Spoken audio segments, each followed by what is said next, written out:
Senator Tuberville, let me just ask you, as I understand it, one new submission is going to be to finance Ukraine.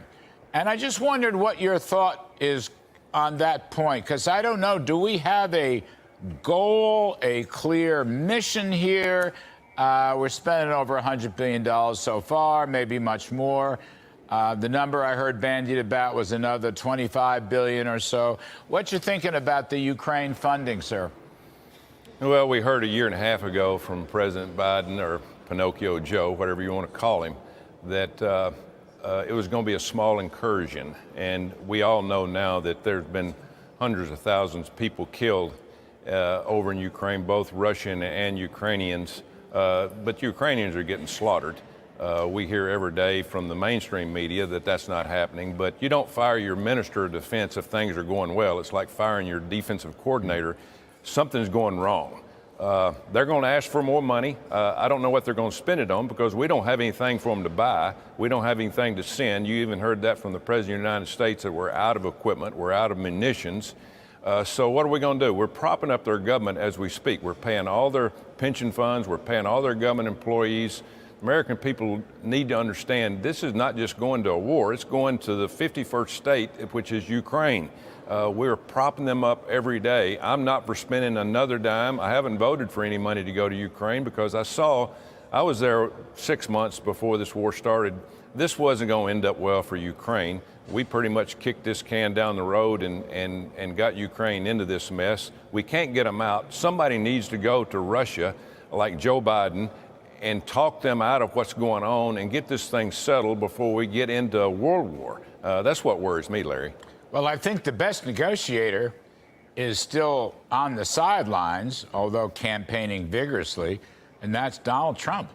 I mean, negotiation is his specialty, and he's willing to go. And I don't hear any Biden talking about this, or Biden asking help from the G7, or God forbid, the European Union. I don't know where his Secretary of State is. I don't know where any of them are.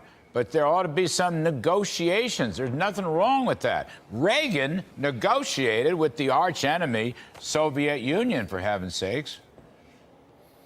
Well, I hope at the end of the day we don't hear that there's not been any negotiations going on. Of course, we don't hear anything from the White House on the Republican side. They don't tell us a whole lot. Hopefully they're keeping secrets, and they're over there every day trying to talk Putin and Zelensky into getting this thing settled. But I agree with you. You know, the leadership is about communication, and there's no communication from this White House or for this group in the Democratic Party. Nobody wants to communicate. They want to just do it their way. They don't want anything other than their way, and that's not going to work. Donald Trump would, as he said, he'd have us out of it in a very short period of time, and I truly agree with that. You know, he's got a relationship with Putin. He's got a relationship with Zelensky. And that's what you have to have. But we're worried about climate change, and I call it climate control. Today, the Russians and their allies were holding military exercises in Belarus, just near the border with NATO members Poland and Lithuania. The message is clear. The weaponry NATO countries send Ukraine puts them in Russia's sights, and according to Moscow, risks widening the war. 1,300 kilometers to the east, on the real front line, Ukrainian forces have been battling Russian troops in Bakhmut for nearly a year. Neither side has won, neither has lost. In Zaporizhzhia Oblast, Ukraine recently broke through to Robotine, but they must still cross minefields and tank traps before they can reach their goals of Tokmak, Melitopol and the Sea of Azov. But in the northeast, the Russians are trying to distract Ukrainian forces with an offensive around Kupiansk and Liman. But there's another front in this war. President Zelensky has removed the defense minister Alexei Reznikov from his position as part of his fight against corruption. Reznikov is not seen as corrupt himself and has good relations with Ukraine's allies, but has presided over several corruption scandals. He's been replaced by Rustem Umarov, a Crimean Tatar and opposition MP. Another blow in the battle against corruption. This weekend, the oligarch Ihor Kolomoisky was brought to court accused of fraud and money laundering. Backing Zelensky for president in 2019 didn't save him. He says he'll appeal. I believe that corruption is a more serious threat of Russia using nuclear weapons. Because if we are not tackling corruption properly, all our institutions and the state will not be able to defend our sovereignty and our territories and our people. So Russia can then destroy Ukraine from inside. Today, President Putin was meeting his Turkish counterpart, ostensibly to revive the deal that allows Ukraine to export grain through the Black Sea. But Russia is benefiting from blocking Ukrainian exports because the price of grain has increased and it can fill the gap with its own supply. We will have a good harvest this year. Last year we produced 178 million tonnes and this year 130 million. The export potential is 60 million tonnes. Elderly residents still refuse to leave the town of Huliopole in Zaporizhia, however dangerous it is. But shells are only one of the weapons in this war, and the battlefield is only one of many front lines.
Shalom, shalom, shalom, shalom, shalom. As always, first I want to give all the praises and the glory to YAHAWAH, Bahasham, Yahweh Shai, Bahasham Rakah Kodesh, double honors to the apostles and to the elders of Great Millstone, our teachers and our leaders in this spiritual warfare in these mortal bodies. YAHAWAH is the name of the Most High. Yahweh Shai is the name of the Son. That's their Hebrew true names. Today's edification is called World War III has already begun.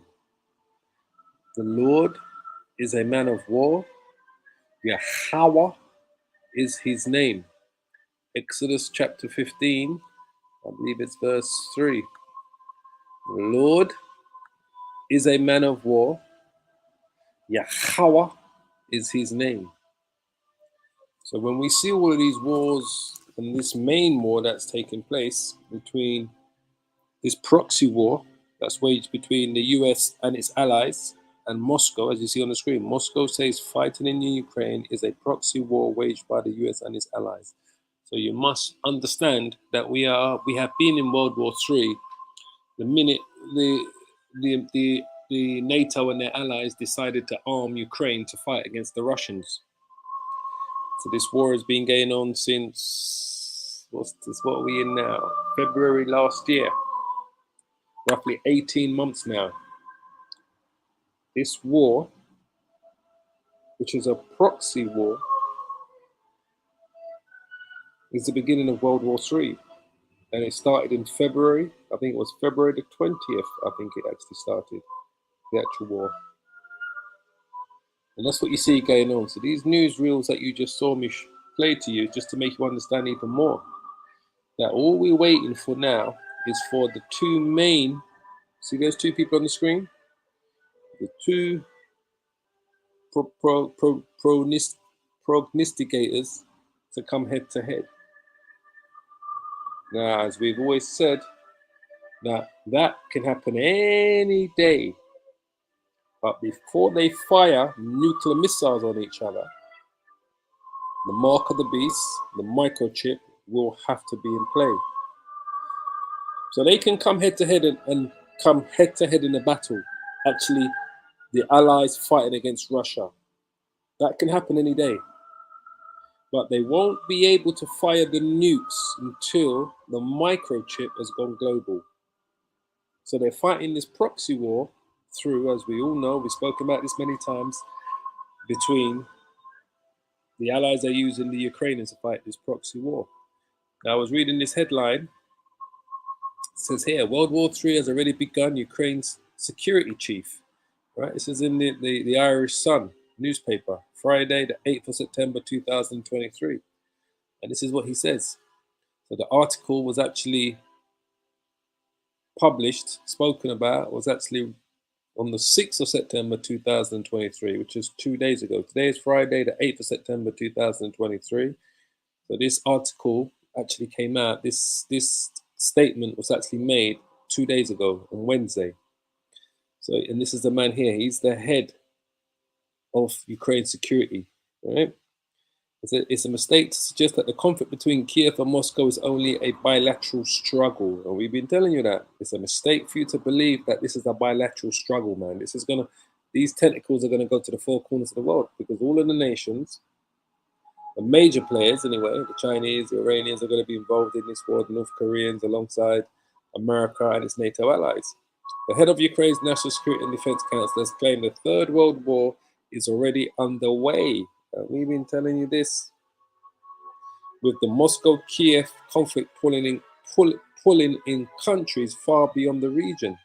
Speaking at the Kiev Security Forum on Tuesday, Alexei Danilov argued that NATO needs Ukraine as a member, as the global turbulence is set to continue. So he made this comment on Tuesday, which would have been, today's the 8th, the 5th of September. It says, we're going to strengthen the alliance, he insisted. If someone thinks that World War III hasn't started, right, listen carefully, then it's a huge mistake. Right? It says, then it's a huge mistake. It has already begun. It had begun underway in a hybrid period for some time and has now entered an active phase, he said. Sitting on stage beside former CIA Director General David Petraeus, Danilov said that if somebody thinks that the conflict in Ukraine, which is the conflict in Ukraine, is about settling scores between Kiev and Moscow, then it's a mistake. Things are much more complicated. Petraeus also highlighted the scale of the Russia-Ukraine conflict, saying, I haven't seen anything like it since when? Since World War II, since the Second World. We're getting ready for the Third World. Those of you who don't know who General Petraeus was, he was their man in, I think, in Afghanistan or Iraq, and he was the former head of director of the CIA. He's another devil of the highest order, General Petraeus, David Petraeus, all right? So he said he's never seen anything like this since World War II, since the Second World.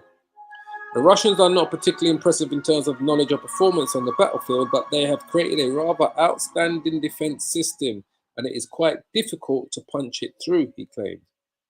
On Tuesday, Russia's defense ministry said that during the 3 months of its counteroffensive, Ukraine has lost some 66,000 troops and 7,600 pieces of heavy weaponry while failing to achieve any significant gains.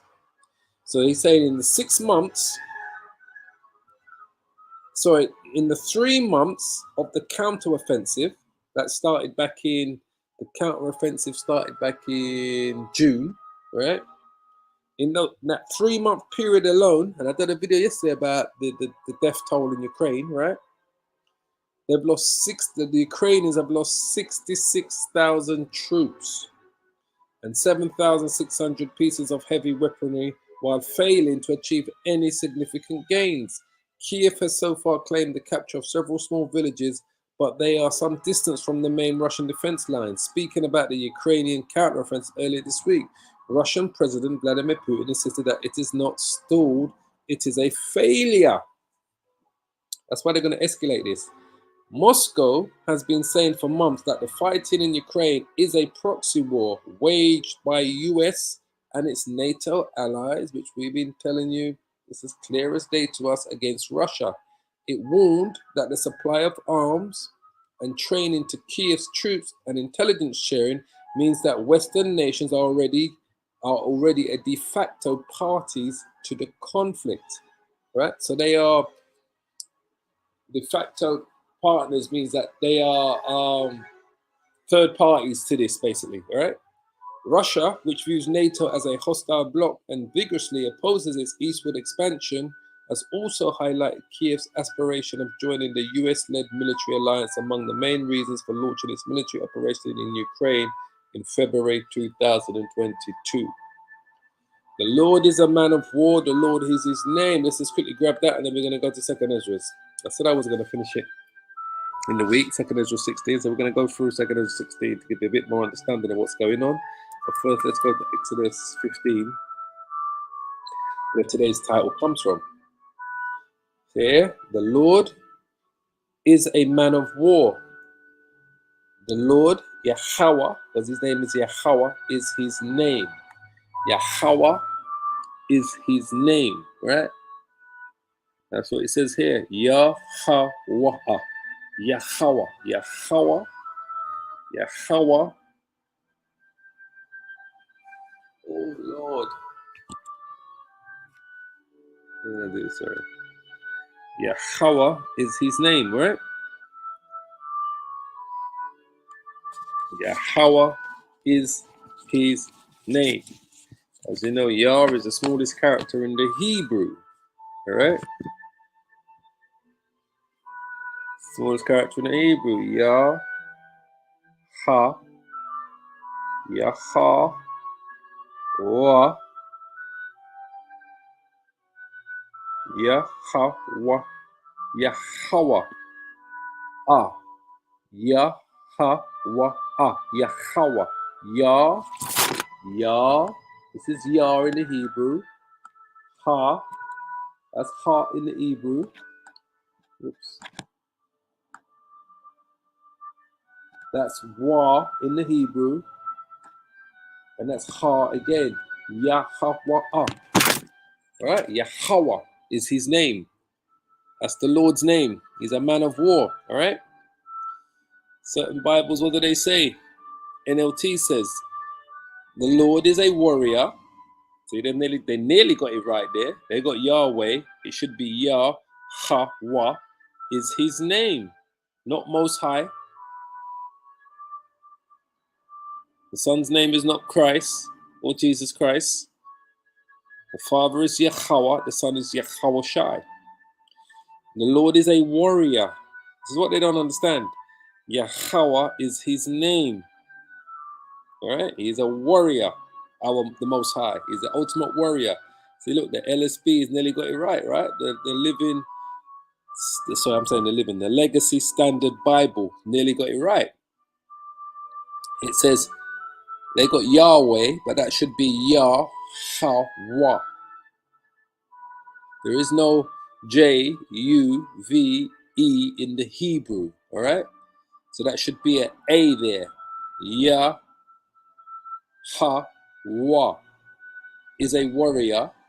YAHAWAH is his name. They nearly got it right, the LSB, the Legacy Standard Bible. As close as you're probably going to get to seeing it written in English in these Bibles. But it's not Yahweh, it's YAHAWAH. Jehovah is not his name, because there is no J, there is no E in the Hebrew. All right? That should be YAHAWAH is a man of war. YAHAWAH is his name. So they know. They truly know the name of the Lord, and they know that he is a man of war. And like I said, this one is probably the closest one we got to it. But that should say YAHAWAH, not Yahweh. Is a warrior, and YAHAWAH is a warrior. He's a warrior. This is why I say to you, what we see going on in Ukraine, it's the Most High's word. The Most High is prepping and getting everyone, all the sides ready for the war of all wars. All right? So let me just bring out something out of 2 Ezra 16, because I was reading that over the weekend on the highways and hedges. That we're going to have a heat wave this weekend, boy. Maybe an intolerable heat wave that they're predicting for us this weekend. I mean, it's been like this all week. Today's about 32 degrees out there in London. All right, because we was reading this out on the weekend, and where did we finish? I want to read a few more verses in this as well. We stopped at verse 12. 2 Ezra 16, verse 12. It says here, let me start at verse 11. It says, the Lord shall threaten, and who shall not be utterly beaten? All right? The Lord shall threaten, and who shall not be utterly beaten? The earth quaketh, and the foundations thereof. The sea arises up with waves from the deep, and the waves of it are troubled, and the fishes thereof also, before the Lord and before the glory of his power. And you're going to see the glory of the Lord's power in these missiles, right? Because those are part of the Most High's armies. For strong is the right hand that bendeth the bow, right? So the Lord, the Most High's right hand is his son, YAHAWAH, because he is going to lead this charge, right? That bendeth the bow. The bows are the what? The silos that has the arrows, that has the nuclear missiles, the ICBM. His arrows that he shooteth are sharp and shall not miss when they begin to be shot into the ends of the world. Into the ends of the world. So that's the most that's the uttermost part of the earth, the ends of the world, right? So if we go to, where is it? Part of the earth. I think it's the book of Acts.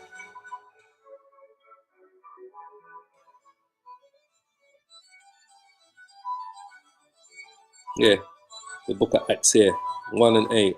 But you shall receive power after the Holy Spirit is come upon you, right? This is during the day of Pentecost, right? And ye shall be witnesses unto me both in Jerusalem and in all Judea and in Samaria and unto the uttermost part of the earth. So where is the uttermost part of the earth? The United States of America. That's what they refer to as the fourth. They call it the fourth part of the earth. It's called the fourth part of the earth. It's America. America. That's what they call it, the fourth part.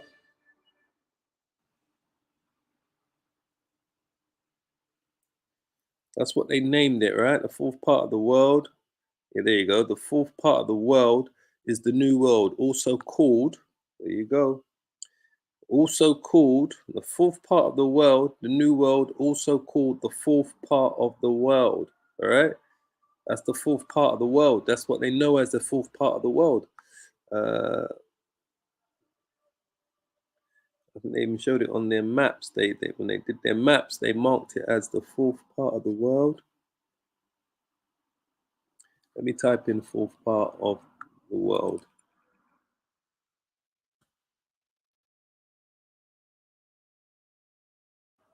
Because they even put it on their maps. They knew that was the fourth part of the world. So they've got it on the map that they can show you it properly. When they discovered the Americas, they called it the fourth part of the world. because that was the fourth part of the world that was discovered. Trying to think who was the guy that put it on his map. Who put it on the map?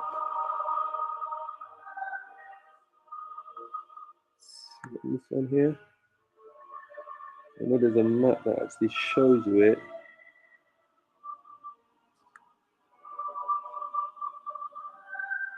So, but this is the fourth part of the world, the Americas, right? What they know as the far, far west. So they know for a fact. Where's the fourth part of the world? Fourth part of the world may refer to the New World, also called the fourth part of the world. America, Civ, Quinta, Orbis, Portus, all these names is, or the fourth part of the world geographic map. Let's see if we can find these guys. Let me see if it's on here. We went into Wikipedia, right? No. Oh, here he is. Here he is. So this is the guy here that put it on the map. British Library. So the map's in the British Library, and they referred to it as the fourth part of the world. This is the guy here that drew the map. And the New World, which is in South America, that's Central America, that's North America. It's referred to as the fourth part of the world. All right. So when we say here, unto the uttermost part of the earth, the uttermost part of the earth is the fourth part of the world. And this is where these arrows are going to be shot, which are the nuclear missiles. It says these arrows, which are the missiles that he shoots, are sharp. Because ultimately it's the Most High that's going to control these. Why? Because he is the man of war. YAHAWAH is a warrior. YAHAWAH is his name. Right? YAHAWAH is a warrior. YAHAWAH is his name. Right? He is the man of war. The Lord is a man of war. Right? YAHAWAH is his name. He's ultimately going to be controlling these missiles when they are fired. And they're going to go to the fourth part of the world, which is the Americas. All right? Just so you can understand. Which is the Americas. The scale of the New World. What have we got? Another one here. Showing you. No. See? Made in 1962. The fourth part of the world is an ornate geographical map of the Americas. The fourth part of the world is an ornate geographical map of the Americas made in 1562 by Spanish cartographer Diego Gutierrez and Flemish artist Hermes Cook. The map encompasses the eastern coast of North America, the entire Central and South America, and parts of the western coast of Europe and Africa. All right. So the fourth part of the world, which was undiscovered to these Europeans, like the Romans didn't know about it, the Greeks didn't know about it, the Byzantine Empire didn't know about it, and nor did Esau, Edom, the Edomites. These Europeans didn't know about it until Columbus crossed over the Atlantic, all right? And the Cortezes and America Vespuccio. So that's where these arrows are going to be shot, into the ends of the world. The ends of the world is the other side of the world. These are the nuclear missiles, all right? It says, behold, the plagues are sent. The plagues are the missiles that the Most High is going to control. Shall not return again until they come upon the earth. They're not going to return from out of the atmosphere until they're ready to come to hit their targets, because that's what intercontinental ballistic missiles do, right? They leave the atmosphere. They leave the atmosphere and they come back in again, all right? As we all should know, all right? ICBM. Leave the atmosphere. Atmosphere.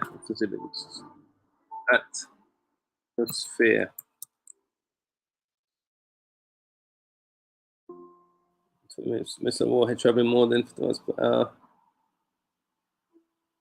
There you go. So in the case of intercontinental ballistic missiles, ICBMs, this phase can last as long as 20 minutes, with the missile's warhead traveling more than 15,000 miles per hour. Most missiles that leave the atmosphere shed their rocket motors by this time in order to increase the range that the missile's warhead can travel. All right, and that's what they do until they're ready to return back into the earth. All right, and this is what they're showing you. Targets. There you go. That's what they do. They leave the atmosphere. They leave the atmosphere until they reach their targets. ICBMs, and those are the warheads you see coming off. Just so you understand. They leave the atmosphere and come back in. That's how they work.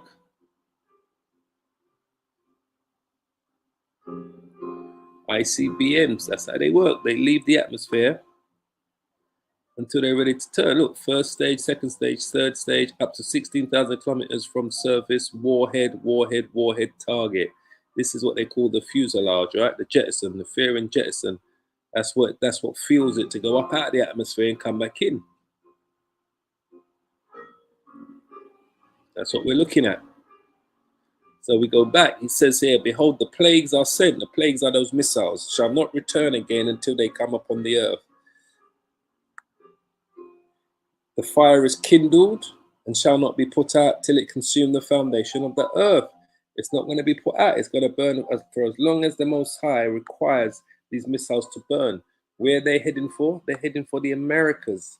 They're heading to the fourth part of the world, to the Americas, which is the uttermost part of the earth. It's the uttermost part of the earth is the Americas. To the other ends of the world is the Americas. This is what this is talking about, until the fire is consumed. All right? Because when it hits its target, there you go. Until that fire is consumed. ICBM trajectory. First stage burnout, second stage burnout, third stage burnout. That's the jettison fuselage. And then the missile comes and hits its target.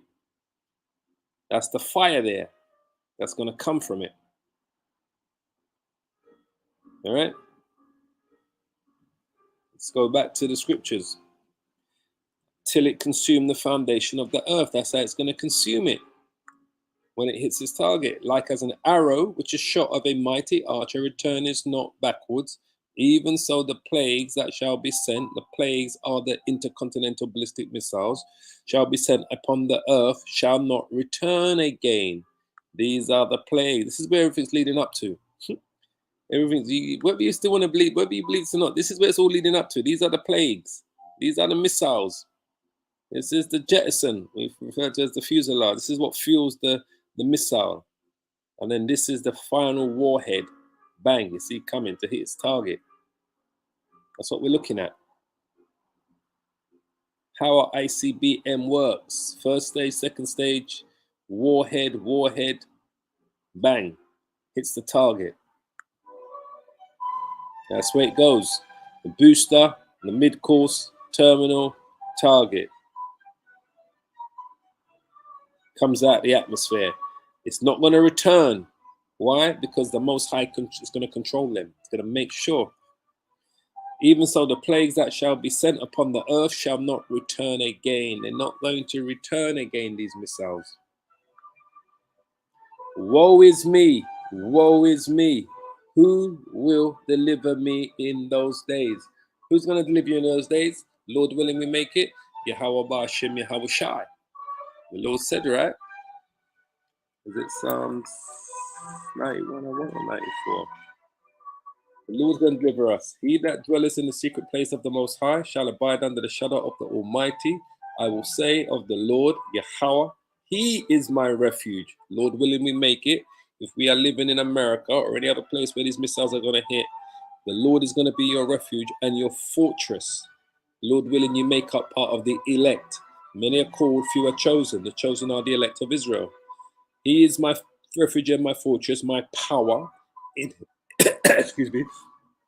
In Him, it's lucky, will I trust. In the Most High will I trust. In YAHAWAH will I trust. The man of war. Surely He shall deliver thee from the snare of the fowler. What's the fowler? It's like a trap. It's a bird trap. That trap is going to be the nuclear weapon. and from the noisome pestilence. So what did Ezra said here? Woe is me, who shall deliver me in those days? Well, Lord willing, we make it. If we're part of the elect, if we're living anywhere where the nuclear missiles are going to be fired upon, he shall deliver you from the snare of the fowler, right?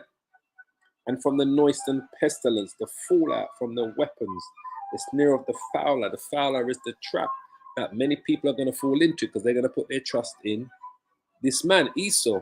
He shall cover thee with his feathers, and under his wings shalt thou trust.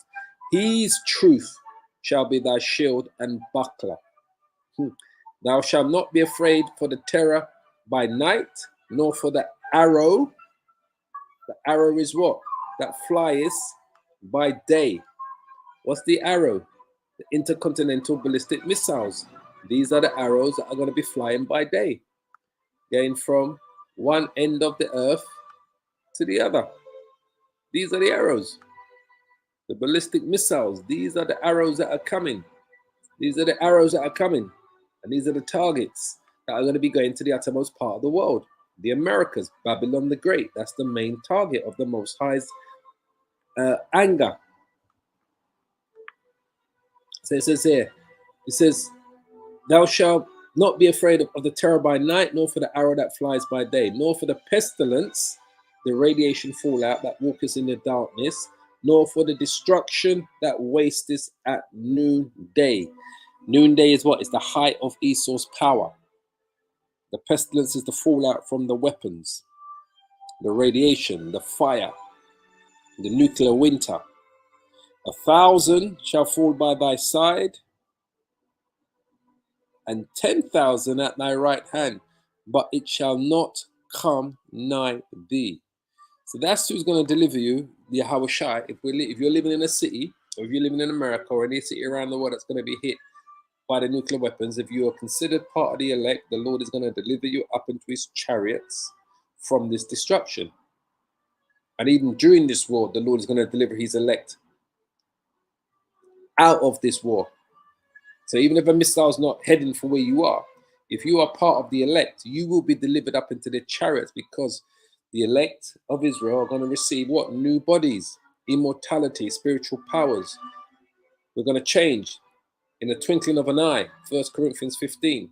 We're going to go up into those chariots. Our bodies are going to change. Our mind's going to change. He's going to put his laws in our inward parts. Right? The 144,000 and the elect of Israel. So woe is me, who will deliver me in those days? Who's going to deliver you in those days? Yahawah, Bashem, YAHAWAH. For praises. Because it's going to be what? Get the next verse for you. The beginning of sorrows and great mournings, the beginnings of famine and great death, the beginnings of wars, and the powers shall stand in fear. The government's going to stand in fear. The beginnings of evils. What shall I do when these evils shall come? There's going to be a chaotic time. Millions of people are going to die. I can't say this. I can't.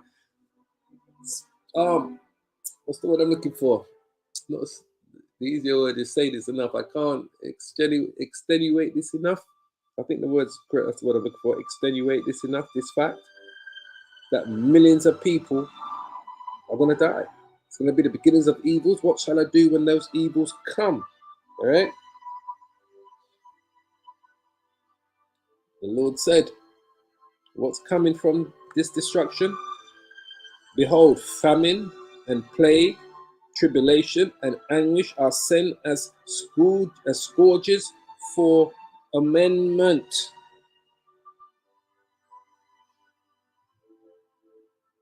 All of these things are coming. So I don't need to take it any further. I just really wanted to bring that to the front again, to what's going on. This is coming. This war is coming. We're in a proxy war, just like he said, just like what he said here.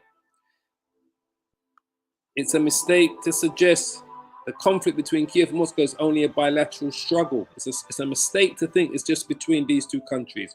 It's going to escalate into a full-blown war between NATO and its members and the rest of the world. It's a mistake to think that's where it's going to stay, just between those two. It's an absolute mistake to think that's where it's going to stay. That's what you must understand. So anyway, I'm going to finish it there. I'm going to give all the praise and the glory to YAHAWAH, Ba'ashem, YAHAWAH, Ba'ashem, Rakah, Kodash. All right. Double honors to the apostles and the elders of Great Millstone. Shalom to the hopeful elect of Israel. As I always say, keep praying, keep safe, and hold on to this truth.